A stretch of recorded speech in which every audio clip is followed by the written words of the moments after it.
A contraofensiva soviética nos arredores de Moscou, em dezembro de 1941, foi surpresa total para a Wehrmacht.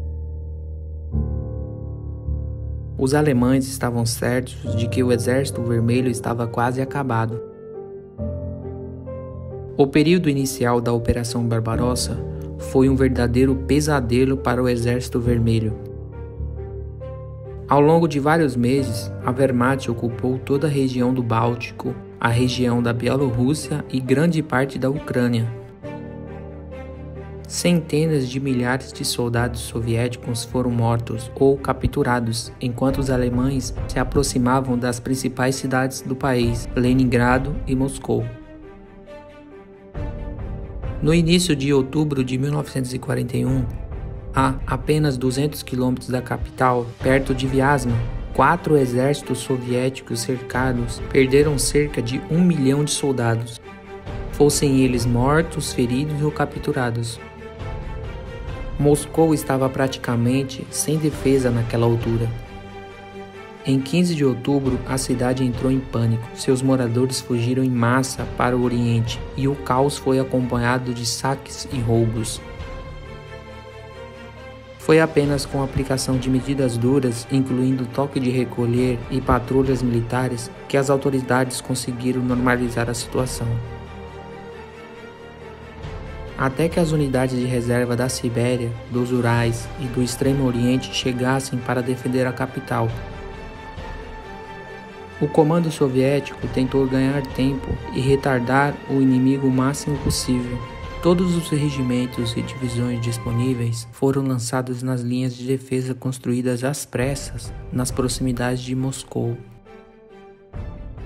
As fileiras foram reforçadas por cadetes da Escola de Militares de Moscou, os chamados cadetes do Kremlin e de Podolsk, entre os quais muitos ainda não tinham completado 18 anos.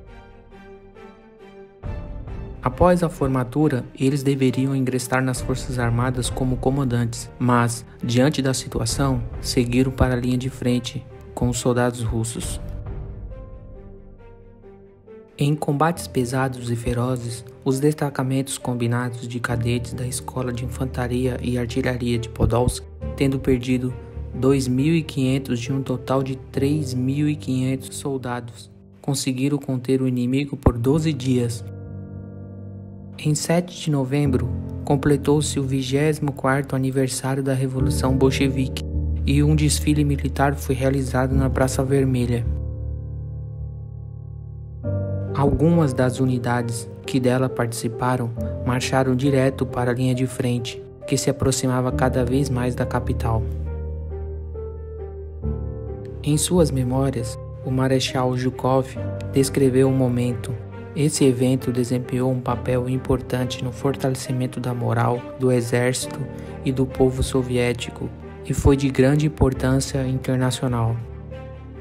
O desfile mostrou ao mundo que a União Soviética ainda não havia sido derrotada. O que importava particularmente para os moscovitas era que o próprio Stalin estava presente num desfile e ali fez um discurso. As pessoas viram que o comandante-chefe supremo ainda estava em Moscou, embora a maior parte do seu governo já tivesse evacuado para Kuibychev, atual Samara.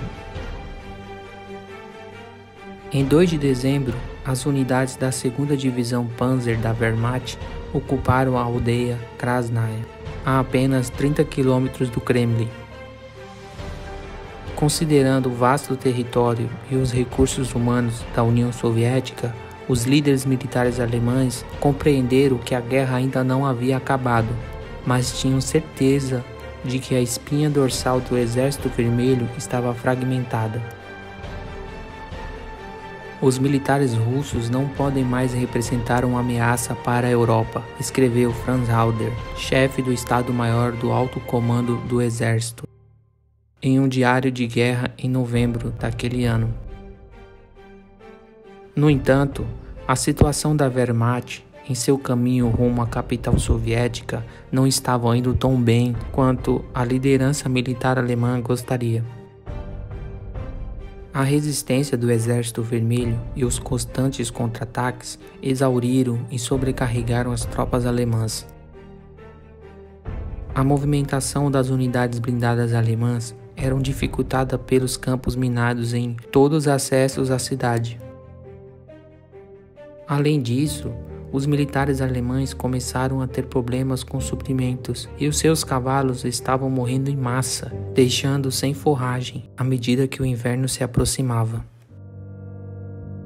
O exército alemão esperava um empurrão final e decisivo para Moscou, mas não considerou o fato de que grandes reservas recém-treinadas do Exército Vermelho estavam se reunindo na cidade.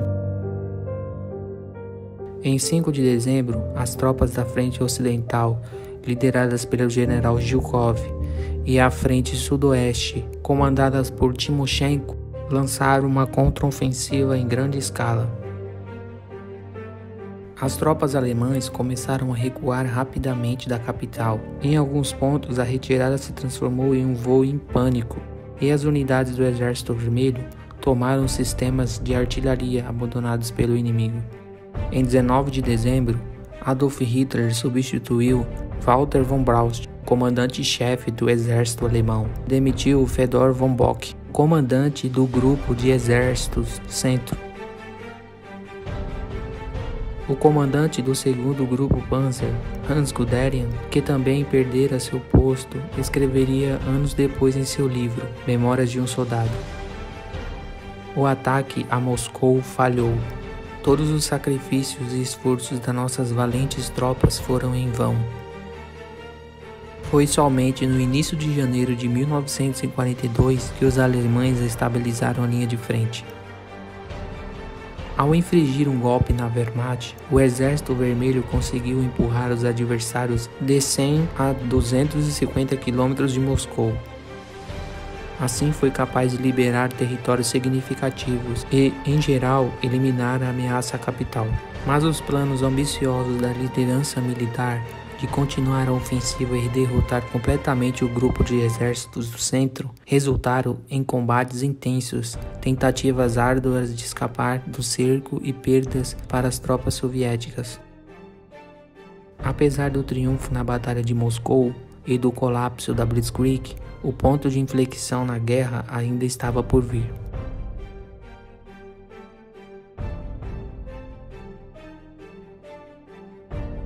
Se você gostou desse vídeo, não deixe de se inscrever no canal, ativar o sininho e aguardar o próximo vídeo.